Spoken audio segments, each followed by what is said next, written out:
Welcome to the lecture 2 of our probability series, in which today we are going to cover the fundamentals of probability. So let's go to our tablet screen to discuss more about it.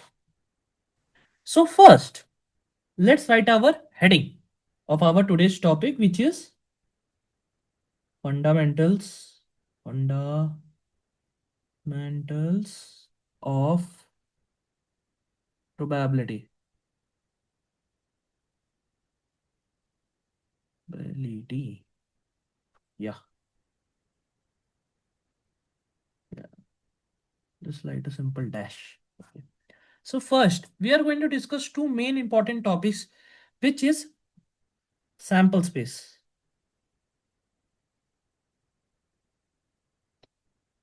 So the sample space is the number of outcomes an experiment can have. For example, rolling a dice.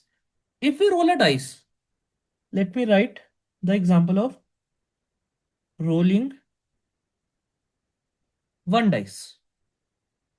D-I-C. Yeah. So its sample space would be 1, 2, 3, 4, 5, 6. Let me give you another example. For example, flipping a coin. Flipping, not a coin. Let's take two coins. Two coins. So first of all, pause the lecture and write yourself what would be its sample space. I hope you have paused the lecture and answered this question. The sample space of flipping two coins will be head head, because one coin head, one coin head, head tails, one coin head, one coin tail, tail heads, one coin tail, one coin head, and both the coins tails. So tail tail. So this is the sample space. Now let's discuss event space. Event space.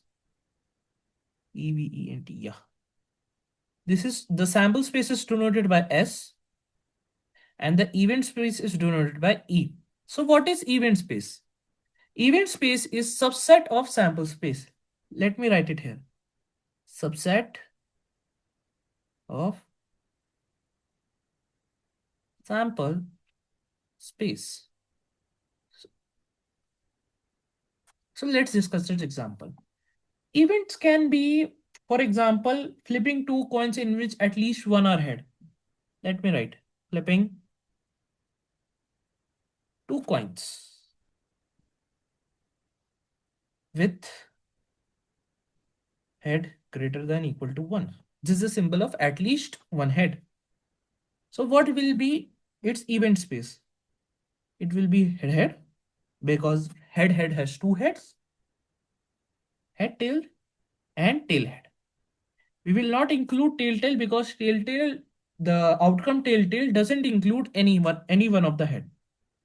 Similarly, rolling a dice in which you can say our outcome is even.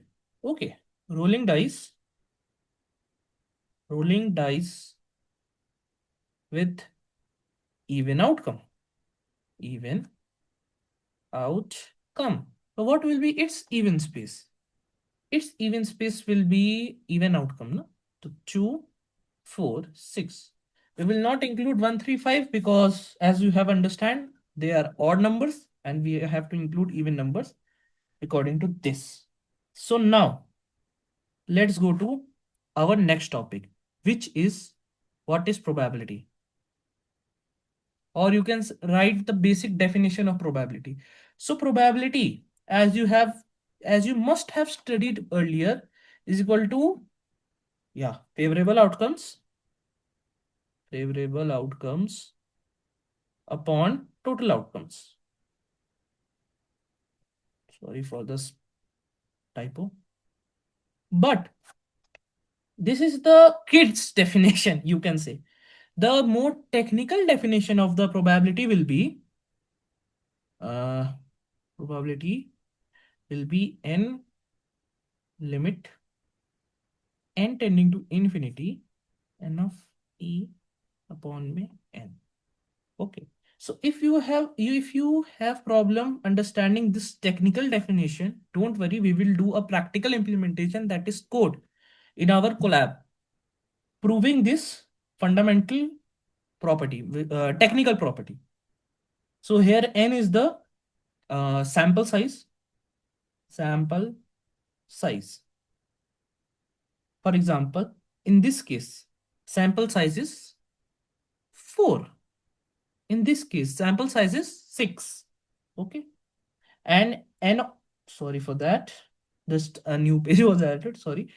N of E is the size of event.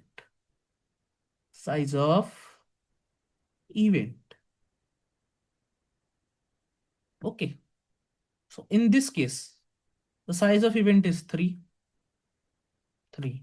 Okay. But n is tending to infinity. You will understand this technical definition in the later part of this lecture, in which I will be implementing it in a Colab notebook using programming language called Python. Okay. So now let's discuss axioms of probability. Axioms. You can also write axioms as rules of probability. Probability. So the basic rule of the probability, that probability of sample space will be always equal to 1. It means probability of, you can say, something happening is 1. For example, this is our sample space, right? So if we roll a dice, there will be at least one of these outcomes that will occur. So this is our sample space. So probability of the sample space is 1. So now let's discuss second axiom or rule of the probability, which is probability of event will always lie between 0 and 1, including 0 and 1. So probability of event will always lie between 0 and 1, including 0 and 1. It will not lie below 0 and it will not lie above 1. Okay. The third rule of probability is for any mutually exclusive events, let me write it. Okay.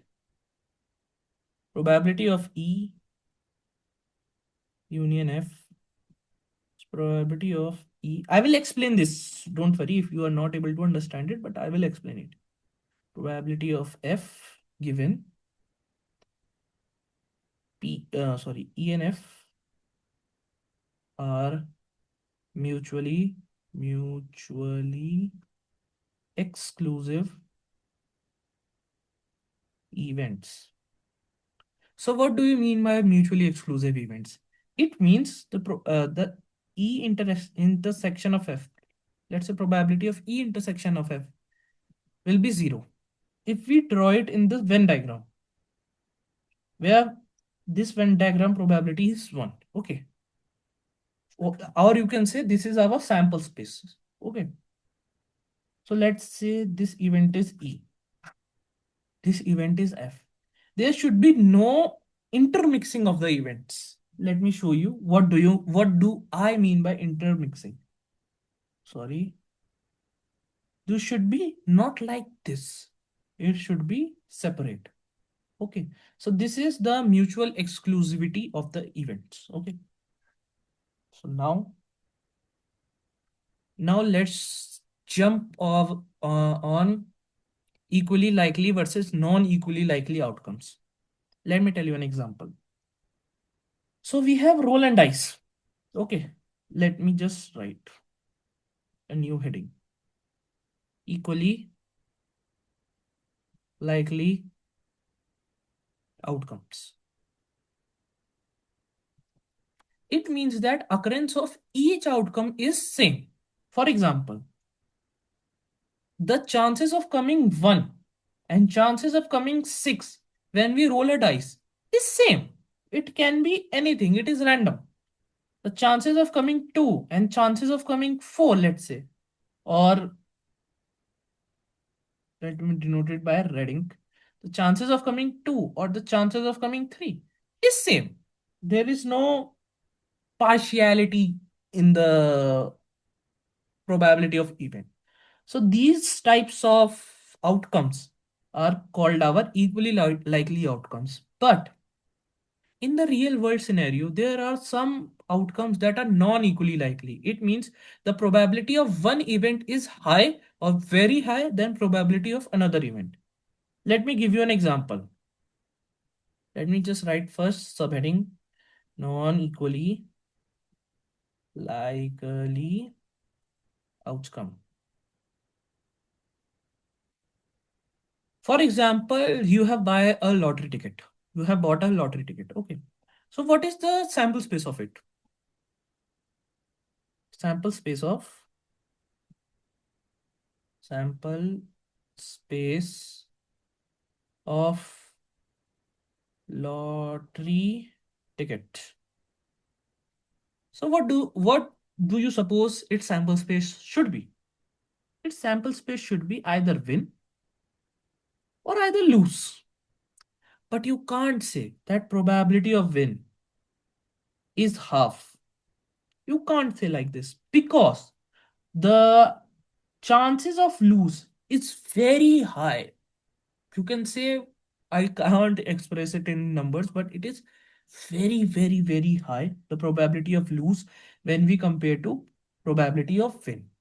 So in this type of scenario, our this definition, which is favorable outcomes upon total outcomes, completely fails. Right? Now,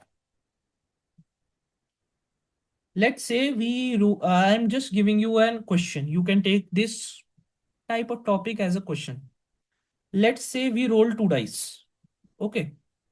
So what is its probability that the sum of the two dices are equal to 7? Okay. Pause this lecture and write your solution. I hope you have paused the lecture and written the solution. So if we roll two dice, let's draw its sample space first. Okay. Sample space. 1 comma 1. One dice can be 1, another dice can be 1. 1 comma 2. 1 comma 3. 1 comma 4. 1 comma 5. 1 comma 6. Similarly, 2 comma 1, one dice can be 2, one dice can be 1. 2 comma 2, 2 comma 3, 2 comma 4, 2 comma 5, and 2 comma 6. Similarly, 3 comma 1, 3 comma 2, 3 comma 3, 3 comma 4, 3 comma 5, 3 comma 6, 4 comma 1. By the way, this is the sample space of rolling two dices. 4 comma 2, 4 comma 3, 4 comma 4, 4 comma 5, and 4 comma 6. It is about to complete. 5 comma 1,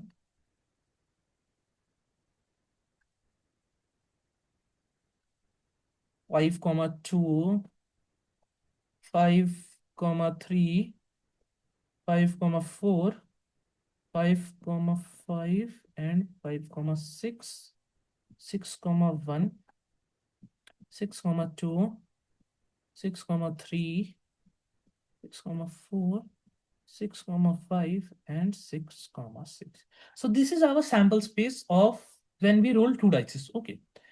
So let's suppose our target is 7. So what is the probability that when we roll two dice, its sum is equal to 7? Okay. So if you count the total number of sample spaces, sample outcomes, the total number of outcomes that are possible, it is 36. Okay. 36. Okay. So now our event space, the event space is when the summation is equal to 7. The summation of two dices is equal to 7. Okay. So it will be our 1 comma 6 because 1 plus 6 is equal to 7. Similarly 2 comma 5. Similarly 3 comma 4. Similarly 4 comma 3. Similarly 5 comma 2. And similarly 6 comma 1. So if you count the number of events that are favorable, I think so it is equal to 6. 1, 2, 3, 4, 5, 6. Yeah, 6. So if we divide, so our probability of the event is equal to 6 by 36. which is 1 by 6. Let's convert it into decimal. 0.01 minus 6, 406, 36 is equal to 406. So it is probability of our event is 0.16 power, because 0.1666 it will happen like that. So we are just writing 0.16 power. So some of you may disagree with me. They think that they can think that these outcomes are not equally likely. Some of you may think, okay, so now we are going to practically implement this, you can say this question on our Google Colab notebooks. So let's go to our coding screen to discuss more about it. So now we are on our coding screen and we are going to solve our two die problem.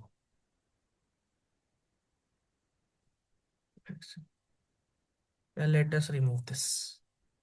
Let's put a comment, two die problem. Okay.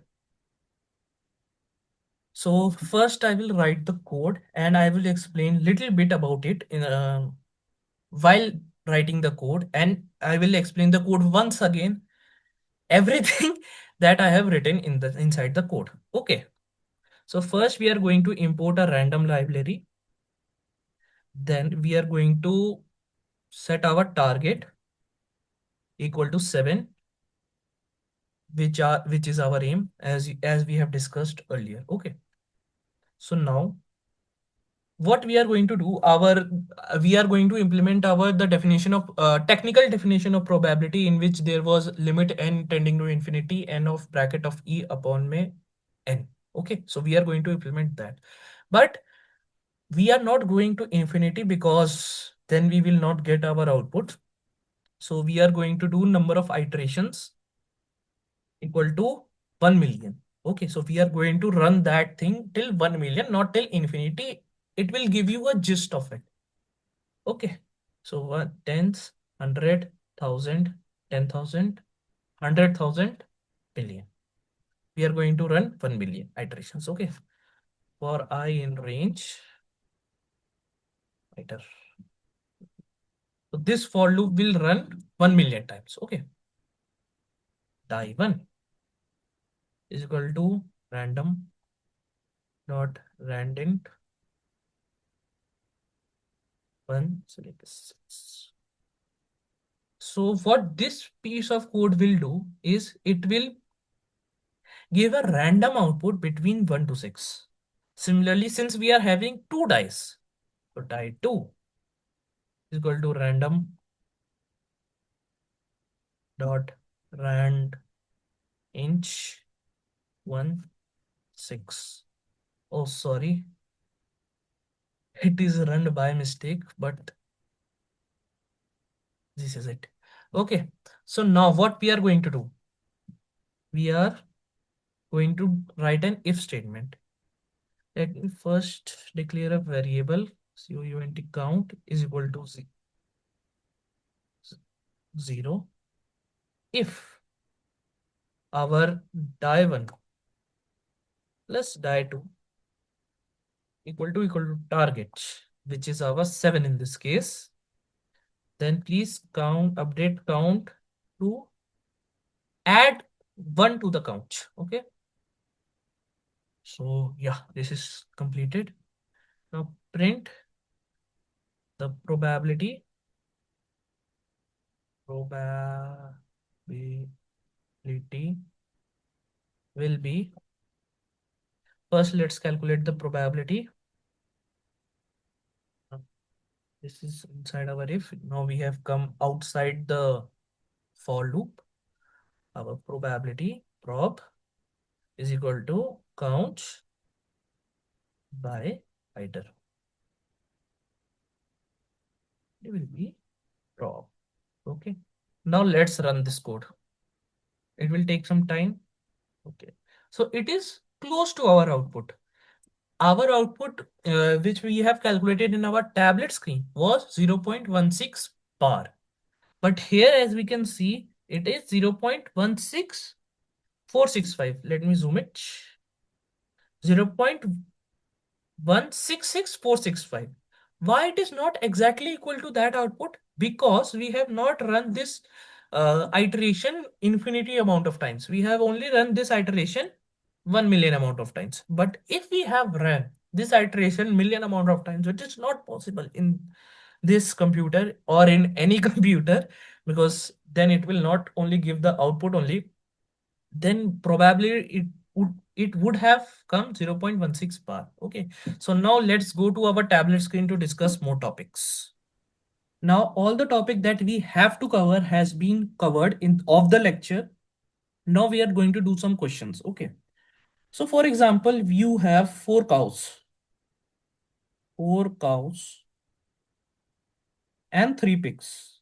Okay, you have to choose you have to choose one cow and two pigs. Okay, from this, for example, these are not actually animals. These are, for example, toys. Okay, toys. They are present in the basket. I am representing circle with cow and cross with pig. Okay, so there are four cows, right? So one, two, three, four, and there are three pigs. One, two, three. Okay, so these are present in an, you can say, a box. You have to choose one cow and two pigs. You will get three chances, and you have to choose one cows and two pigs. So what is the probability that you get one cow and two pigs when you randomly choose three items? Okay, so I need you to pause the lecture and think about the solution, write the solution, or at least attempt the question. I hope you have paused the lecture and attempted the question. Okay, so now first we are going to see uh, the samples, the total number of outcomes. Okay, the total number of outcomes will be 7C3, because you have to choose three items out of seven items. You have to choose three items. Okay, so now we will write our favorable outcomes. Okay, so firstly, you have to choose one cow. Let's say in this example, let's say you have to choose one cow firstly. Okay, so how many cows you have? Four cows. How many cows you have to choose? One. Four, C, one. Multiply by. How many pigs you have to choose? Three. Sorry. How many pigs are there in the corpus? Three. How many pigs you have to choose? Two. Three, C, two. Let's solve this question. Yeah, let's solve this equation, you can say, or let's solve this calculation, whatever. So 4C1 is our 4 factorial upon r factorial multiplied by n minus n factorial upon r factorial multiply n minus r factorial. Okay. So 4C1 is our 4. 3C2 r factorial n minus r. Oh, 3 minus 2 will be 1 factorial. So it will be 3. And 7C3. Let's calculate 7C3, which is 7 factorial upon 3 factorial multiply 4 factorial, which is 7 multiply 6 multiply 5 multiply 4 factorial upon 4 factorial multiply 6, because 3 factorial is equal to 6. So 4 factorial, 4 factorial will get cancelled. 7 5s are 35. So this is our 35. 4 multiplied by 3 upon 35, which is 12 divided by 35. Okay. So this is, you can say, a formula based. This is not a formula based approach, but you can sort of say that this is a formula based approach, because we have used the topic of combinations. Okay. This question can be done in another way too. Okay. Let me do it. So you have to choose three toys. Okay. You have to choose one cow and two pigs. Okay. Right. How many cows are there? Let's say, firstly, you are choosing one cow here, one pig here, and one pig here. Okay. So, how many cows are there? So, first, let's break this question. Okay. How many cows are there? Four. How many animals are there in total? Seven. So, what is the probability of you picking a random animal and it is a cow? 4 by 7. Simple. Multiply. Now you have, remember this thing in mind. You have chosen one cow. Okay. So the one cow has been removed from this corpus. Ouch. Sorry. So this one cow has been removed from this corpus. Okay. So now you have to choose a pig. You have to find the probability of to choose a pig. How many pigs are there? Let's count. One, two, three. What is the size of the corpus now? Six, because there are only three cows now. So this will be our 3 by 6 multiplied by. Now one pig is also gone. Now you have to choose one pig from this corpus. Okay. So let's first calculate how many pigs are there. 2. Now what is the size of our corpus? That is 5. 2 multiplied by 5. Simple. But now the situation changes. You are choosing firstly one pig, one cow, and one pig. You have to choose 3 items. Firstly, you have to choose one pig, then you have to choose one cow, then you have to choose one pig. Again, we are going to do the same logic that we have performed here. Here. Okay.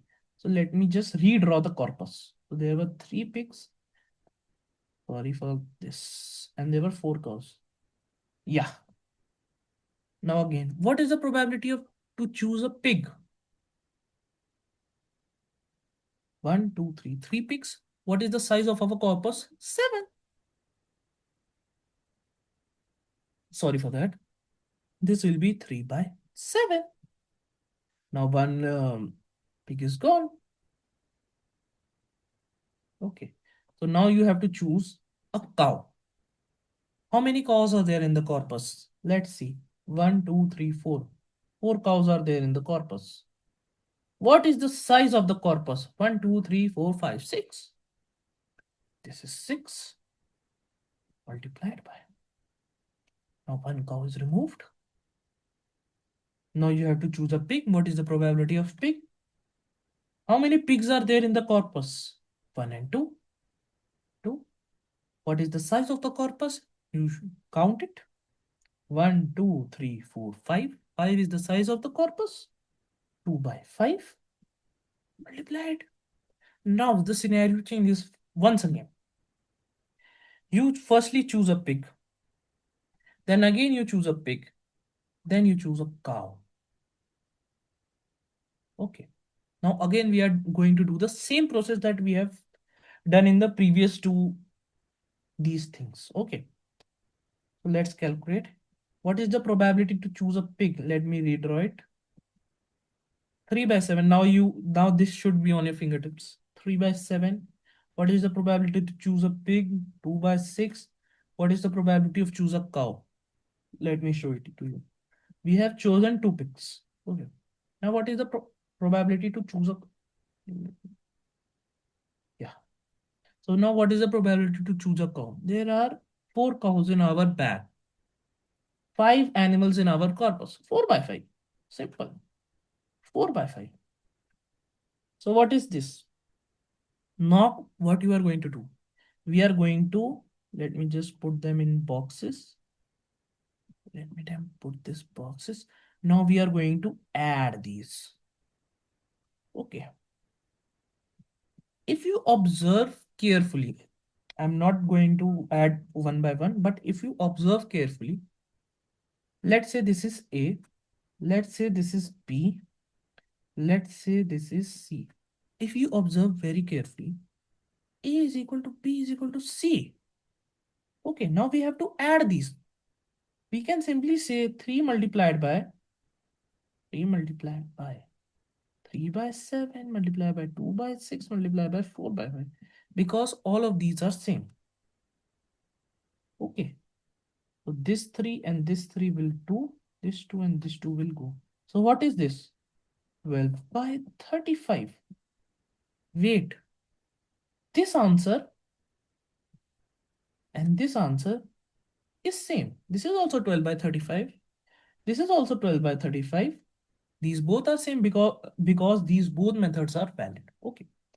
Now let's take another problem. Suppose your job is in, you can say, a chip manufacturing company. Okay. So there are n chips manufactured. This is also a question. There are n chips manufactured. Manufactured. Okay. Out of which? Out of which you choose K chips. Okay. Let me just. Okay, there are n chips manufactured, out of which you choose K chips. There is one chip. You can say one chip bad or defective. The correct word should be defective. DEF, defected. Don't mind my spellings. Okay, one chip's defective. Okay, so what is the probability? What is the probability that the defective chip that the defective chip defective chip is in K chips chosen. K chips chosen. Okay, so what is the probability that the defective chip is in our K chips that we have chosen? Okay, pause this lecture and try to attempt this question. This question is hard. I'm just demarcating it hard. This question is hard. I have no doubt about it. Okay, so at least try to attempt the question. Okay, I hope you have tried to attempt the question by pausing this lecture. Now let's discuss this answer. In this trivial type of question, one thing you can do is, or one approach you can follow is, you can give n and k, they are variables. It is very common, they are variables.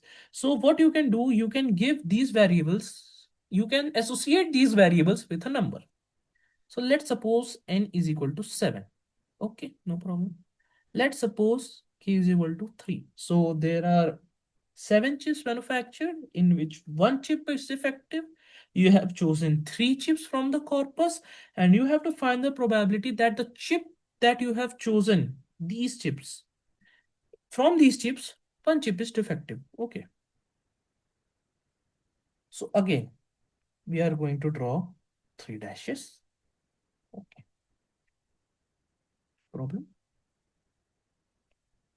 Let's say this chip is defective. DEFECTIVE. This chip is good and this chip is good. Okay. Or first, this chip is good. This chip is also good and this chip is defective. Okay. So now we are again going to use the topic of combinations.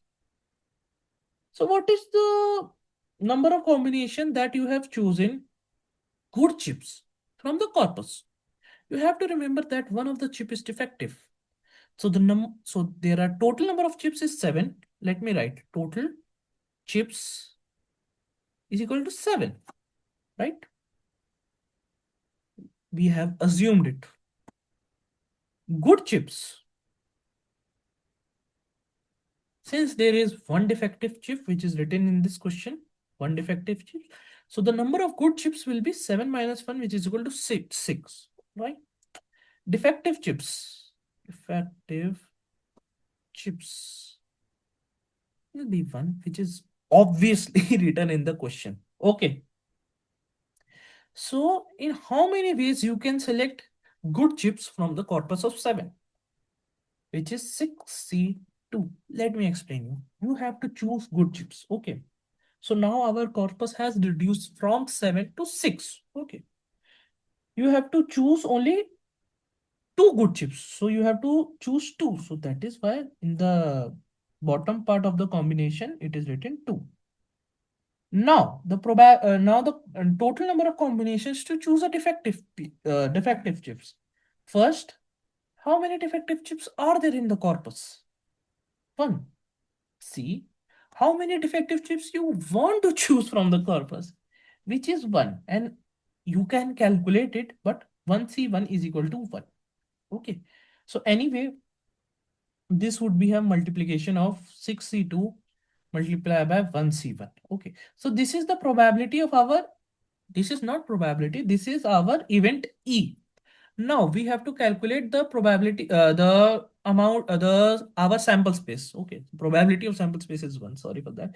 Now we have to calculate the total outcomes. Okay, total outcomes is you have to choose 3 chips from the corpus of 7, which was 7C3.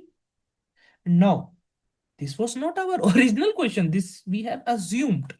Okay, so now let's break this thing into our variable form. Okay, let's take a new fresh piece. Okay. So good chip, good chip, good, good, bad. Okay. You have total n chips, total n chips. Okay. And from that n corpus of n chips, one chip was defective. Okay. So what are the combinations to choose good chips? N minus 1, because now our reduced corpus is n minus 1, because in that n corpus, one chip was bad. So how many chips are good? N minus 1. C, how many chips you want to choose? Two. Right. No problem. The combinations of bad chips will again be 1C1, because no matter the variables, we have one bad chip from the corpus of n chips. We have to choose one bad chip, 1C1. Okay. Now, what will be the our total number of outcomes? NCK. We have n corpus. We have to choose k chips from the n corpus, NCK. Now let's, you can say, calculate this. 1C1 will be equal to 1. So no problem. So we can remove this thing. Okay. Now let's expand this. NC1C, this is K minus 1. Sorry for writing 2, because I was in this mind, but we will not write 2, we will write K minus 1, because we have to choose uh, K minus 1 good chip and one bad chip in our K chosen chips. I think so. We are on the same page. Okay. So now let's solve this question. Now let's solve this, what you can say, an equation. So nck minus 1 is n minus 1 factorial, uh, r factorial, which is k minus 1 factorial, and n minus r factorial. So n minus 1 minus k plus 1, because minus minus is 1. I think we should all know by this thing. So this plus 1, this minus 1 will get cancelled out. Okay, we will cancel out in the later part of the lecture. No, so sorry for that. So now what will be the expanded form of NCK? It will be our n factorial upon k factorial multiplied by n minus k factorial. Okay, so now let's solve it. N minus 1 sorry for that. N minus 1 factorial upon k minus 1 factorial multiplied by this plus 1, this minus 1 will get cancelled out, n minus k factorial multiplied by k factorial n minus k factorial upon n factorial. Okay. So this n minus k factorial and this n minus k factorial will get cancelled out. What is k factorial? K factorial is simply what is, let me write it. K factorial is equal to k multiplied by k minus 1, right? So k multiplied by k, we can write k factorial as, let me write it. We can write k factorial as k multiplied by k minus 1 factorial. Similarly, we can write n factorial as n multiplied by n minus 1 factorial, right? So this k minus 1 factorial and this k minus 1 factorial will get cancelled out. This n minus 1 factorial and this n minus 1 factorial will get cancelled out. And our final answer will be k by m, right?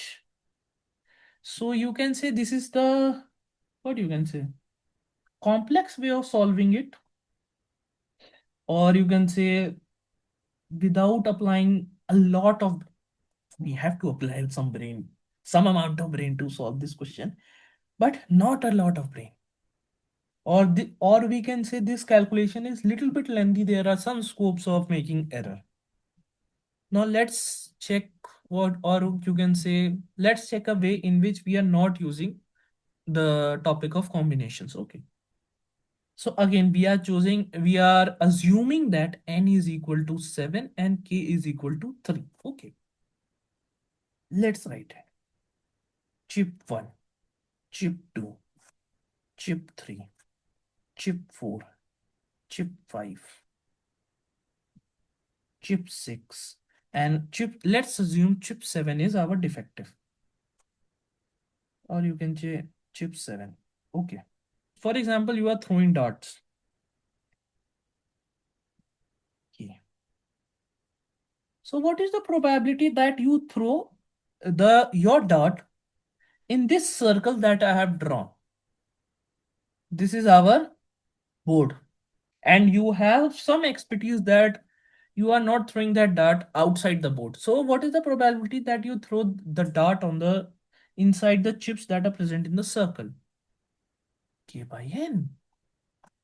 This is our answer. Simple. Probability is equal to k by n. This is our answer. So this is the end of the lecture. I hope to see you in the next lecture soon. Till then, goodbye.